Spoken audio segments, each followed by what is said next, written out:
Assalamualaikum warahmatullahi wabarakatuh. Perkenalkan, nama saya Muhammad Rizky dengan NIM 20220008024 dari kelas MN22C. Video ini saya buat untuk memenuhi tugas mata kuliah Manajemen Risiko Keuangan pada sesi ke-9. Baik, pada kesempatan kali ini saya akan menjelaskan mengenai reasuransi. Reasuransi adalah praktek di mana suatu perusahaan asuransi atau penjamin menandatangani kontrak dengan perusahaan asuransi lain atau penjaminan untuk menanggung sebagian atau seluruh resiko yang ditanggung oleh perusahaan asuransi tersebut. Tujuannya adalah untuk meminimalkan resiko yang dihadapi oleh perusahaan asuransi asli. Fungsi asuransi, yang pertama ada diversifikasi resiko.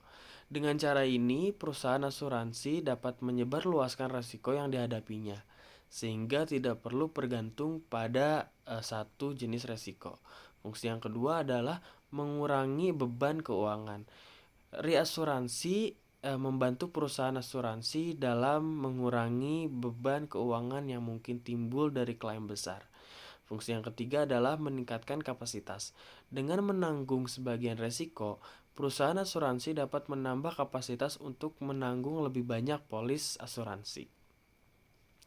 Yang ketiga adalah jenis-jenis reasuransi. Yang pertama adalah proporsional reasuransi. Penjaminan resiko dalam proporsi tertentu dari klaim. Jenis yang kedua adalah non-proporsional reasuransi. Penjaminan resiko berdasarkan klaim melebihi batas tertentu. Jenis yang ketiga adalah fakultatif reasuransi. Penjaminan resiko dilakukan secara tertentu untuk setiap polis atau klaim tertentu. Manfaat reasuransi. Yang pertama adalah stabilitas keuangan. Membantu menjaga stabilitas keuangan perusahaan asuransi dengan mengurangi volatilitas dalam klaim besar. Manfaat yang kedua adalah kemampuan menangani klaim besar. Memungkinkan perusahaan asuransi untuk menangani klaim besar yang mungkin melebihi kapasitasnya. Dan manfaat yang ketiga adalah peningkatan kapasitas penulisan polis. Dengan menanggung sebagian resiko, perusahaan asuransi dapat menulis lebih banyak polis asuransi.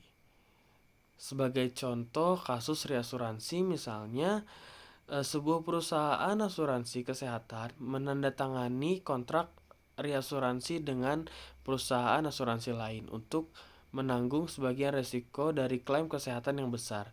Jika terjadi klaim besar, perusahaan asuransi akan membantu menanggung sebagian atau seluruh biaya tersebut. Kurang lebih penjelasan dari saya cukup sekian. Saya meminta maaf jika masih banyak kekurangan. Akhir kata, billahi taufiq wal hidayah. Wassalamualaikum warahmatullahi wabarakatuh.